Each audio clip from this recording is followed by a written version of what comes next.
Hallelujah मेरे प्यारे दोस्तों, तो कैसे हैं आप सब। तो आज का दिन यहोवा ने बनाया, हम इसमें आनंदित हो और हम इसमें मगन हो। हालेलुया, जय मसीह की। तो आज के दिन मैं फिर आपसे वही मैसेज को शेयर करूंगा मेरे प्रियो, जो कि मैंने संडे को इंग्लिश में शेयर किया था। उसी का मैं अनुवाद कह लूँ या फिर उसी पूरे वचन को मैं हिंदी में आप लोग के सामने फिर से लाऊंगा। आइए हम सब परमेश्वर के वचन में जाने के पहले परमेश्वर के प्रेम के बारे में और जान ले मेरे प्रियो, क्योंकि मैं ज़्यादातर बोस्ट करता हूँ परमेश्वर का प्रेम हमारे लिए, जो कि नया नियम है। यहाँ पर हम परमेश्वर के प्रेम के बारे में देख सकते हैं कि परमेश्वर ने जगत से ऐसा प्रेम किया कि उसने अपने एक लौते पुत्र को हमारे लिए भेज दिया। अब हम सब इस वचन को बहुत अच्छे से जानते हैं, लेकिन यही वचन हमारे जीत का आधार भी है। जो मसीही जीवन जो हम जी रहे हैं, यही वचन हमारे जीत का आधार भी है।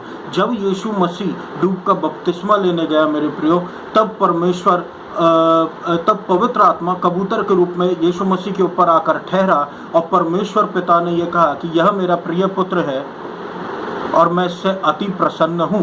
हालेलुया। यीशु मसीह ने ऐसा कौन सा काम कर दिया जिससे परमेश्वर प्रसन्न हो गया? यीशु मसीह ने उस समय तक ऐसा कोई भी काम नहीं किया था जिससे परमेश्वर प्रसन्न है, लेकिन प्रभु ये दिखा रहा था कि अब जो परमेश्वर हमारे जीवन पर प्रेम उड़ेलने वाला है, वो एक ऐसा प्रेम है जिसको हम कमा नहीं सकते।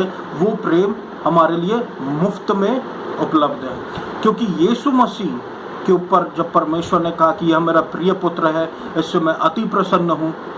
प्रभु प्रसन्न सिर्फ इसलिए क्योंकि यीशु मसीह परमेश्वर का पुत्र है, और परमेश्वर हमसे भी प्रसन्न सिर्फ इसलिए क्योंकि हमने यीशु मसीह को व्यक्तिगत उद्धारकर्ता करके स्वीकार किया है। और क्योंकि यीशु मसीह से अब्बा पिता प्रसन्न है और अब हम यीशु मसीह के साथ संगी वारिस हो चुके हैं, तो हमसे भी परम पिता परमेश्वर अब्बा पिता प्रसन्न है, हमसे प्रसन्न है। प्रभु फ्री में प्रसन्न है, बिना कुछ किए हम बस सेव्ड हैं तो भी प्रभु हमसे बहुत ज़्यादा प्रसन्न है, और प्रभु हमसे बहुत ज़्यादा अधिकाई से प्रेम रखता है। और परमेश्वर का प्रेम ही है जो हमको हमारे जीवनों में हमको हर प्रकार के भय से छुटकारा देता है, क्योंकि यही उस प्रकार का प्रेम है जो सिद्ध भय के जिस भय के बारे में हम बात करते हैं कि जब सिद्ध प्रेम हमारे अंदर आता है तो भय पूरा मिट जाता है। हालेलुया, आमीन। भय पूरा मिट जाता है कब? जब सिद्ध प्रेम अंदर आता। हमारा प्रेम प्रभु के लिए नहीं, प्रभु का प्रेम हमारे लिए वो होता है सिद्ध प्रेम। इसलिए हम जितना घमंड कर सके हम प्रभु के प्रेम में घमंड करें कि प्रभु मुझसे बहुत ज़्यादा प्रेम करता है, प्रभु मुझसे बहुत ज़्यादा प्रेम करता है। प्रभु के लिए देखिए करने वाले बहुत हैं, मैं ये करके दिखाऊंगा, मैं वो करके दिखाऊंगा, पर प्रभु चाहता है ना कि हम परमेश्वर के प्रेम में घमंड करें कि प्रभु मुझसे बहुत ज़्यादा प्रेम करता है, प्रभु मुझसे बहुत ज़्यादा प्रेम करता है। भय हमारे जीवन से भागने लगेगा और प्रभु के अद्भुत रूप में हम इस्तेमाल किए जाएंगे। आमीन, हालेलुया। तो आइए मेरे प्रिय, हम सब उस वचन में जाए जो कि मैंने रविवार को आप लोग के समक्ष रखा था इंग्लिश में, उसी को मैं आज हिंदी में कहना चाहूँगा कि Every word of God proves true. He is a shield to those who take refuge in Him. परमेश्वर का हर एक वचन सच्चा साबित होता है और वो एक सुरक्षा कवच के समान होता है उन सभी लोगों के लिए जो उसमें शरण लेते हैं। हालेलुया। किसमें शरण लेते हैं? जब हम परमेश्वर के वचन में शरण लेते हैं, तब परमेश्वर हमारा सुरक्षा कवच बन जाता है, तब परमेश्वर हमारा प्रोटेक्टर बन जाता है, हमको सुरक्षा देने वाला बन जाता है और हमको संसार की बुराइयों से बचा कर रखने वाला बन जाता है। कब? जब हम परमेश्वर के वचन को या तो हम परमेश्वर के वचन को मेडिटेट करते रहते हैं, या तो जब हम परमेश्वर के वचन को बोलते हैं, जब हम परमेश्वर के वचन के बारे में उसको देखते हैं, उसके बारे में सोच रहे होते हैं बार बार, तो ऐसे में क्या होता है, हम उस परमेश्वर के वचन को एक दृढ़ गढ़ बना लेते हैं और उस वचन में छिप जाते हैं। वो वचन हमारे लिए दृढ़ गढ़ बन जाता है। जैसे कि मैं उदाहरण के रूप में आप लोग को समझाना चाहूँगा कि उसके घावों द्वारा हम भले चंगे हो गए। ये एक फेमस वर्स है और ये सब जानते हैं, लेकिन जब हमको हीलिंग चाहिए और जब हम इस वर्स को बोलते हैं तो ये वर्स जो है कि उसके घावों द्वारा हम भले चंगे हो गए हैं, इस वर्ष में, इस परमेश्वर के वचन में हम लोग एक अपने आप को ले जाकर छुपा दे रहे हैं। और वो जो परमेश्वर का वचन है वो हमारे लिए अब एक दृढ़गढ़ बन गया है, जहाँ पर हम जाकर छुप गए हैं। और वो वचन हमको उस बीमारी से आज़ाद करा देता है, वो वचन हमको उस बीमारी से मुक्ति दिला देता है। क्यों? क्योंकि हमने परमेश्वर के जीवित वचन पर भरोसा किया और अब वो वचन हमारे लिए दृढ़गढ़ बन गया है, जहाँ पर हमको सुरक्षा मिल रही है जिस बीमारी से हमको आज़ाद होना उससे। हालेलुया। तो परमेश्वर का वचन मेरे प्रियो आत्मा है, परमेश्वर का वचन जीवन है, परमेश्वर का वचन हमारे जीवन पर अनुग्रह उडेलता है। हालेलुया। परमेश्वर का अनुग्रह जहाँ पर आता है, एक बूंद अनुग्रह हमारी सारी कमजोरियों से हमको मुक्ति दिला देता है मेरे प्रियो। आमीन। हालेलुया। जितना ज़्यादा हम बोस्ट करें परमेश्वर का प्रेम हमारे लिए, उतना ज़्यादा हम परमेश्वर के अनुग्रह से भरते जाएंगे। और जैसे जैसे प्रभु का अनुग्रह पर अनुग्रह हमारे जीवन पर उतरता जाएगा, हम देखेंगे कि हम अपनी कमज़ोरियों से आज़ाद होने लग जाते हैं। हमको ज़्यादा जद्दोजहद नहीं करनी पड़ती है। हम हमारी कमज़ोरियों पर, हम हमारी निर्बलताओं पर, हम हमारी हर प्रकार की जो हमारी कमज़ोरी है वो सिर्फ हम जानते हैं, हम उसमें जीतने लग जाते हैं। क्यों? क्योंकि यीशु मसीह ने इस संसार को जीत लिया। और जब हम यीशु मसीह के पीछे भागते हैं तो हम भी संसार में जीत जाते हैं। हालेलुया। ये संसार हमारे लिए हो सकता बड़ा हो, लेकिन यीशु मसीह के लिए कुछ नहीं है। और जब परमेश्वर का वचन कहता है पहले स्वर्ग के राज्य और उसकी धार्मिकता की खोज करो, बाकी सारी चीज़ें तुमको यूं ही मिल जाएंगी। तो जब हम परमेश्वर के इस वचन को लेते हैं, परमेश्वर के स्वर्ग के राज्य की खोज करते हैं और फिर परमेश्वर की धार्मिकता के पीछे भागते हैं कि मैं मसीह यीशु में धर्मी हूँ, खुद के कर्मों को नहीं देखकर मैं मसीह यीशु में धर्मी हूँ, प्रभु यीशु मसीह की धार्मिकता का बोस्ट करते हैं बहुत ज़्यादा, प्रभु यीशु मसीह को ऊंचा उठाते हैं। तो ऐसे में क्या होता है, इस वचन में हम दृढ़गढ़ बना लेते हैं, इस वचन में हम छिप जाते हैं। दुनिया की सारी चीज़ें जो ज़रूरत की है, जो अब्बा पिता जानता है हमारी ज़रूरत की, वो हमारी तरफ खिंचने लग जाती है, क्योंकि हमने इस वचन को दृढ़गढ़ बना लिया। और अनुग्रह पर अनुग्रह हमारे जीवन में आने लगता हमारी सारी कमजोरियों पर। आमीन। हालेलुया। तो मेरे प्रियो, आगे जब हम वचन में पढ़ते हैं तो उसमें लिखा हुआ है कि भजन संहिता 139:9 में लिखा हुआ कि if I take the wings of the morning and dwell in the uttermost parts of the sea. अब हमने देखा कि परमेश्वर का वचन जो है, जब हम उसको दृढ़गढ़ बनाते हैं तो कैसे परमेश्वर का वचन हमारी रक्षा करता है। तो आइए हम सब जाने कि कैसे परमेश्वर हमारा जो है अपने वचनों में नामुमकिन बातों को मुमकिन करना जानता है, नामुमकिन बातों की बातें करता है हमारा परमेश्वर। कैसे? भजन if I take the wings of the morning and dwell in the uttermost parts of the sea. ये कह रहा है यदि मैं पंख लेके सुबह के समय उड़ जाऊं या फिर समुद्र के एक कोने में रहूं। आप मुझे एक बात बताइए मेरे प्रियो कि ऐसा कौन होता है जो सुबह के समय पंख लेके उड़ जाए? कौन ऐसा मनुष्य है जो इस दुनिया में उड़ सके? और कौन ऐसा मनुष्य है जो समुद्र में रहने की बात करे, समुद्र के कोनों में? ऐसा कौन सा मनुष्य है? तो यहाँ पर प्रभु जो एक पॉइंट दे रहा है हमको, वो ये कि प्रभु नामुमकिन बातों को मुमकिन करना जानता है।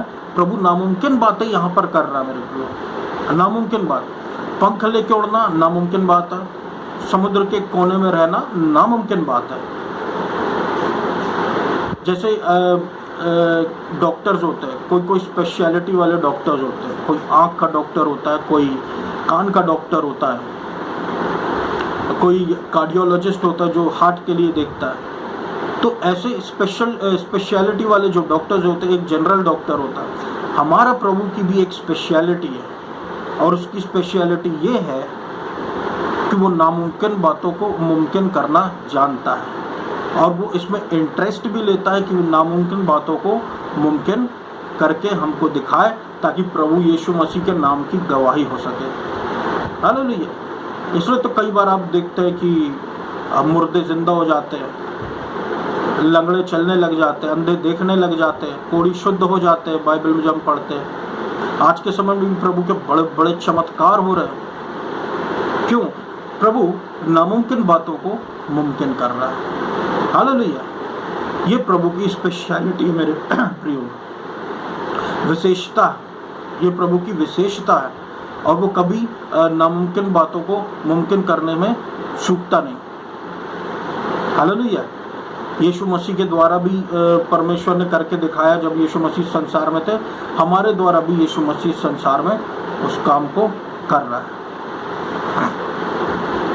आगे जब हम वचन देखते 139 के 10 में कि तेरा हाथ मुझे ले चलेगा। जब हम 139 के 9 हम पढ़ रहे थे, वहाँ पर हम पढ़ते हैं कि कैसे कि अगर मैं तेरे पंख को लेकर सुबह के समय उड़ जाऊं या फिर समुद्र के दूर दूर जगहों में रहूं। फिर 10वें में हम देखते वहाँ पर भी तेरा हाथ मेरी अगुवाई करेगा, वहाँ पर भी तेरा धर्मी दाहिना हाथ मुझे संभाल कर रखेगा। हालेलुया।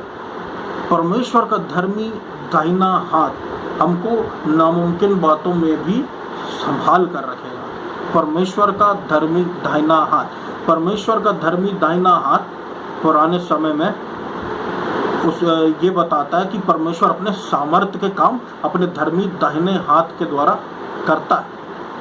वो रिप्रेजेंट करता है, परमेश्वर का जो दाहिना हाथ है, धर्मी दाहिना हाथ है, वो पावर को रिप्रेजेंट करता है सामर्थ्यशाली कामों को करने के लिए। हालेलुया।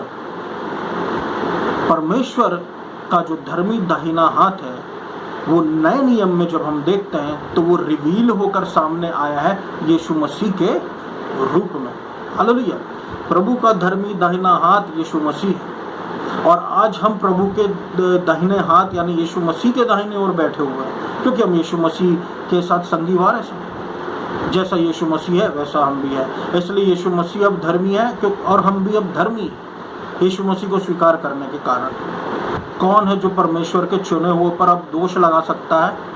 ये प्रभु है जिसने उनको धर्मी ठहराया है। आप खुद भी अपने आप को दोषी अब नहीं ठहरा सकते, क्योंकि प्रभु ने आपको भी धर्मी ठहरा। आप यीशु मसीह में धर्मी, ये याद रखिएगा। हम सब मसीह यीशु में धर्मी हैं। हम पर अगर आज के दिन कोई दंड की आज्ञा नहीं है, वो सिर्फ इसलिए क्योंकि यीशु मसीह हमारे सामने आकर एक कवच के रूप में खड़ा हो जाता है। जब भी कोई हम पर दंड की आज्ञा देता है, ये जैसे शत्रु हमको अक्यूज करने की कोशिश करता है, हम पर दोष लगाने की कोशिश करता है, जैसे उसने अय्यूब के ऊपर दोष लगाता था, तो यीशु मसीह अब एक धार्मिकता के रूप में हमारे सामने आकर खड़ा हो जाता है, ये साबित करने के लिए कि इनकी धार्मिकता मैं, ये सही है, हम सही हैं पूरे यीशु मसीह में। इसलिए हम पर दंड की आज्ञा भी नहीं है, क्योंकि हम सही हैं यीशु मसीह में, क्योंकि हम यीशु मसीह में पाए जाते हैं। अब हम यीशु मसीह की प्रॉपर्टी हैं। हालेलुया। तो शत्रु हमको छू भी नहीं सकता मेरे प्रियो। आमीन। परमेश्वर का वचन कहता है कि प्रभु ने मेरे प्रभु से कहा कि मेरे दाहिने हाथ पर बैठ, जब तक मैं तेरे शत्रुओं को तेरे चरणों की चौकी ना कर दूं। शत्रुओं के बारे में मैंने पिछली बार भी बताया था मेरे प्रियो कि प्रभु का वचन कहता है कि राजा दाऊद के बारे में हम देख सकते हैं कि राजा दाऊद कहता है कि मुझे शत्रुओं ने घेर लिया मधुमक्खियों के जैसे, और जैसे जंकाड़ियों में आग लगती है उस प्रकार से शत्रुओं ने मुझे घेर लिया, लेकिन परमेश्वर मेरा मददगार है। वाकई में परमेश्वर हमारा मददगार है। इसलिए प्रभु यहाँ पर यह कहता है कि धर्मी दाहिना हाथ, जैसी धर्मी दाहिने की हाथ की बात आई, यानी सुपरनेचुरल बातें आने लगेंगी, यानी प्रभु की सामर्थ्य की बातें आने लगेंगी, यानी कि प्रभु की हेल्प की बातें आने लगेंगी, जहाँ पर प्रभु का धर्मी दाहिना हाथ आता है। हालेलुया। आमीन। हालेलुया। तो हम जो हैं मेरे प्रियो, क्यों कभी कभार हमारे जीवनों में हम शत्रुओं को फेस करते, क्योंकि हमारा असली शत्रु जो है वो है शैतान, वो है दुष्ट। जो हमारा असली शत्रु, वो असली शत्रु है, मगर वो डायरेक्टली आके हमारा विरोध नहीं करता है। वो आता है और विरोध करता है लोगों के द्वारा। हालेलुया। वो लोगों के द्वारा आके हमसे लड़ाई झगड़े करेगा, लोगों के द्वारा एक्यूजेशन से लाएगा, लोगों के द्वारा कुछ बातें लाएगा, हमारे विरोध करता है। क्यों? क्योंकि वो जानता कि ये लोग परमेश्वर की संतान हैं, ये लोग परमेश्वर के पीछे चलने वाले लोग हैं। और इनसे उसको खतरा है, शत्रु को खतरा, क्योंकि हम ही वो लोग हैं जो मसीह के लोग हैं, हम ही वो लोग हैं जिससे हर एक दिन शत्रु को चोट पहुंचती है, हर एक दिन उसके काम नाश हो जाते हैं, क्योंकि शांति का परमेश्वर जो है वो हमारे द्वारा होकर काम करता है, और शांति का परमेश्वर हमारे द्वारा ही शत्रु के सिर को कुचलवा देता है। और ये रोज हो रहा है, ये रोज होता रहता है। इसलिए वो हमसे चिढ़ता है, इसलिए वो हमसे ईर्ष्या करता है कि प्रभु इनसे बहुत प्रेम करता है। हालेलुया। तो हमारा जो मेन शत्रु है वो है शैतान। हमारा जो काम बिगाड़ने के लिए खड़ा है वो है शत्रु, लेकिन प्रभु यीशु मसीह हमारा काम बनाने वाला है। आमीन, हालेलुया। इसलिए तो प्रभु ने कहा यहोवा मेरा मददगार है, हमारी मदद करने वाला यहोवा ही है, क्योंकि वो जानता परेशानी आत्मिक है या परेशानी शारीरिक है या परेशानी सांसारिक है। असली बात यीशु मसीह ही जानता, और वही हमको छुड़ाता भी है। हालेलुया। और अब हम पर कोई दंड की आज्ञा नहीं रह चुकी। आमीन। पुरानी बातें बीत चुकी, देखो सारी बातें नई हो चुकी। हम मसीह यीशु में अब नए हैं, और उसके अति प्रिय हैं, और उसके अनुग्रह में हैं, उसके फेवर में हैं।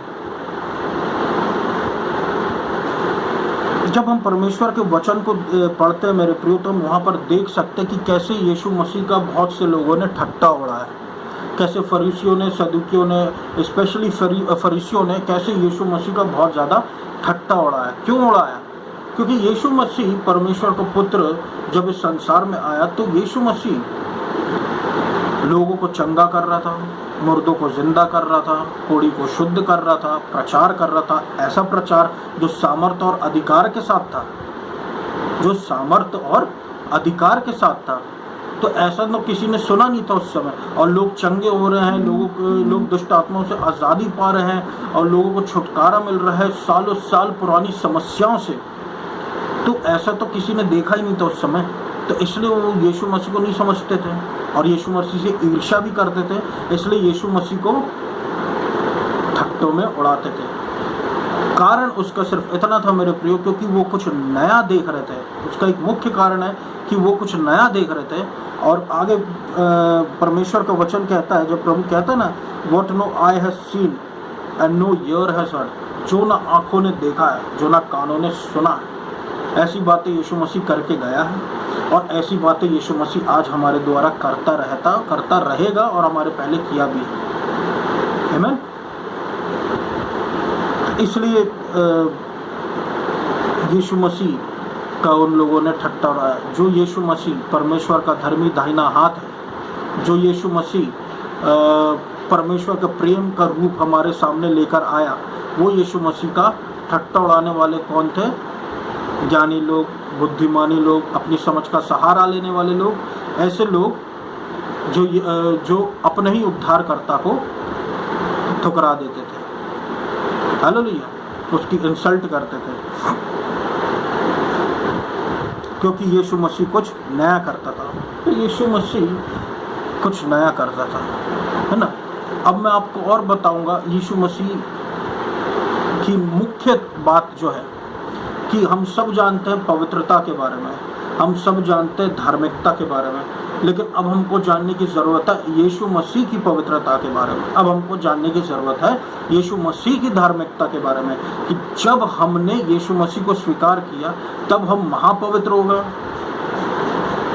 और तभी हम महाधर्मी हो गए, बहुत ज़्यादा धर्मी। हमसे ज़्यादा कोई धर्मी है ही नहीं, सिर्फ यीशु मसीह को स्वीकार करने के कारण। इसलिए तो बाइबल में लिखा है कि जो अपने जो सेल्फ राइटियस जो बने रहते हैं ना, वो पीछे रह जाते हैं, और जो ये वैश्याएँ और दूसरे बहुत ज़्यादा पापी लोग जो है, ये यीशु मसीह को ग्रहण कर लेते हैं, और ये उन सेल्फ राइटियस लोग से भी आगे बढ़ जाते हैं। क्यों? क्योंकि इन पे यीशु मसीह की धार्मिकता का लेप चढ़ गया।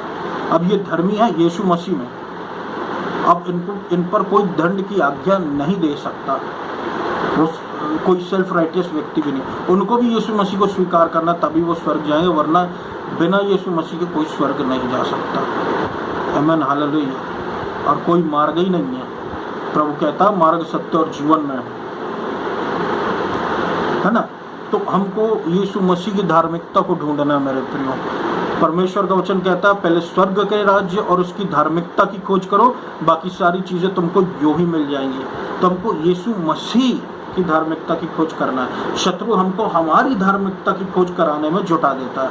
क्या करने लगते हैं हम लोग, जैसे हमसे कुछ गलती होती, अरे यार, अरे प्रभु मुझे क्षमा कर दीजिए, प्रभु ये ऐसा हो गया, प्रभु ऐसा हो गया। फिर वापस जब ठीक हो जाता थोड़ी देर में फिर हो जाता है, अरे प्रभु माफ़ कर दीजिए, प्रभु गलती हो गई। प्रभु हमको ये रियलाइज़ करना और अपने मनों को नए नियम के अनुसार सही करना है कि अब हम प्रभु यीशु मसीह में हर समय धर्मी है। कुछ गलती हो जाने के कारण हम अधर्मी नहीं हो गए, हम प्रभु में बहुत ज़्यादा धर्मी हो गए। हालेलुया। इतना कि हम यीशु मसीह के बगल में बैठ सकते हैं आराम से। हमको यीशु मसीह की धार्मिकता को जानने की ज़रूरत है, और जब हम यीशु मसीह की धार्मिकता को जानते चले जाएंगे, हम इस दुनिया में राज करने लगेंगे अपनी सारी कमज़ोरियों पर, अपनी सारी जो भी बातें हैं परिवार से रिलेटेड, सामाजिक रूप से रिलेटेड, हम हर चीज़ में राज करने लग जाते हैं। यानी हम उन हर चीज़ के से ऊपर आ जाते हैं, हमारा लेवल बढ़ जाता है। हालेलुया। और हम संसार जो है उसकी प्रॉब्लम्स हमारे सामने हारने लग जाती है, यहाँ तक कि फाइनेंशियल प्रॉब्लम्स भी हारने लग जाती है जब हम यीशु मसीह के पीछे भागते हैं। हालेलुया। तो seek ye first the kingdom of God and his righteousness. प्रभु की धार्मिकता को खोजो, क्योंकि प्रभु की धार्मिकता जो है मेरे प्रियो, वो संसार की बातों से परे है। हमेशा याद रखना कि इस दुनिया में शरीर और आत्मा एक दूसरे का विरोध करते हैं। तो आत्मिक बातों को शरीर समझ नहीं पाता है ना। शरीर तो आत्मा की बातों को समझ लेता है, आत्मा तो शरीर की बातों को समझ लेता है, लेकिन शरीर जो है वो आत्मा की बातों को समझ नहीं पाता, इसलिए एक दूसरे में विरोध चलता है। जब जैसे मैं यीशु मसीह की धार्मिकता के बारे में बोल रहा हूँ, तो शरीर जो है, क्योंकि उसमें सेल्फ राइटियसनेस है, तो वो ये ज़रूर मन में सोचेगा कि ये तो मैं खुद से करके दिखाऊंगा, ये तो मैं खुद अपने आप को अच्छे काम करके दिखाऊंगा, तभी तो धर्मी ठहराया जाऊंगा। ये यीशु मसीह की धार्मिकता जो मुफ्त में मिल रही है, ऐसा कैसे हो सकता है? ये ऐसा ही है, ये ऐसा ही है, और बाइबल इसकी गवाह है। रोमियो पूरा चैप्टर इसकी गवाह है। हालेलुया। यीशु मसीह यही हमको गिफ्ट देने आया था। जब यीशु मसीह आया तो अपने साथ में अनुग्रह को लेकर आया और सच्चाई को लेकर आया, कि हम जो अब परमेश्वर की संतानें हैं और हमारे सारे गुनाहों को प्रभु यीशु मसीह ने माफ़ कर दिया है। अब बार बार गुनाह होने पर हमको हर प्रकार की भेंट चढ़ाना नहीं पड़ेगा, सिन ऑफरिंग या फिर दूसरा बलिदान या तीसरा बलिदान, जितने भी, अब हमको वो नहीं चढ़ाना पड़ेगा। एक बार में अब एक परफेक्ट बलिदान आ गया है, वो है यीशु मसीह, और एक बार में हमारे सारे पाप माफ़ हो चुके हैं। अब हम पर कोई दंड की आज्ञा नहीं है, पुरानी बातें बीत चुकी, हम प्रभु यीशु मसीह में एक नई सृष्टि है। आमीन। हालेलुया। तो आज का वचन में मैं इतना ही बोलना चाहूँगा मेरे प्रियो। आशा करता हूँ कि आपको परमेश्वर का वचन के द्वारा लाभ मिलेगा और परमेश्वर आपको इस वचन के द्वारा बहुतायत की आशीष दे। आइए हम सब प्रार्थना में जाए। धन्यवाद देता हूँ पिता प्रभु यीशु मसीह के नाम से, सुनने वालों पर अनुग्रह की बरसात कर दे प्रभु। इन पर पवित्र आत्मा उड़ेल दे, हर एक प्रकार की चेंज इनके जीवन से तोड़ दे। हालेलुया। आपका वचन कहता है जितने हथियार तेरी हानि के लिए बनाए जो उनमें से कोई सफल ना होगा, तो कोई भी हथियार जो हमारी हानि के लिए बनाया गया है वो सारे हथियार असफल हो जाए, क्योंकि प्रभु हमको सही ठहराने वाला परमेश्वर है। प्रभु आप हमारे जीवन का को अपने हाथों में ले लीजिए मेरे प्रभु परमेश्वर। अपने धर्मी दाहिने हाथ के द्वारा हमारे जीवन में अद्भुत काम कीजिए, नामुमकिन कामों को मुमकिन कर दीजिए प्रभु परमेश्वर। हीलिंग दीजिए, छुटकारा दीजिए, दुष्ट आत्माओं से आज़ादी दीजिए, हीलिंग दीजिए प्रभु यीशु मसीह, हीलिंग दीजिए यीशु मसीह के नाम से, हीलिंग दीजिए यीशु मसीह। हर प्रकार का डिप्रेशन, ऑपरेशन यीशु मसीह के नाम से उखड़ जाए मेरे प्रभु परमेश्वर। हर प्रकार की आत्मिक बाधाएं यीशु मसीह के नाम से जड़ से उखड़ जाए प्रभु, और आपके लोग मेरे प्रभु परमेश्वर आपकी आशीषों को पाएं। हालेलुया। प्रभु आप इस देश पर आशीषित करें, इस देश को आशीषित करें। मध्य प्रदेश पर आपका सामर्थ्यशाली रूप से अनुग्रह हो, पूरे जबलपुर पर आपका अनुग्रह हो। प्रभु यीशु मसीह, हर एक घुटना झुकेगा, हर जबान बोलेगी यीशु मसीह ही प्रभु है। हालेलुया। आइडोलेट्री, कोरोना वायरस प्रभु जड़ से उखाड़ दे प्रभु, इस देश से, मध्य प्रदेश से और प्रभु जबलपुर शहर से। हालेलुया। प्रभु यीशु मसीह आपका नाम महिमा को पाए। यीशु मसीह आप ऊंचा उठे और आपका नाम महिमा पाए। प्रभु आपको सारा आदर और महिमा देते यीशु मसीह के नाम से इस पूरी प्रार्थना मांग के सुना पूरा कर। आमीन। हालेलुया। धन्यवाद।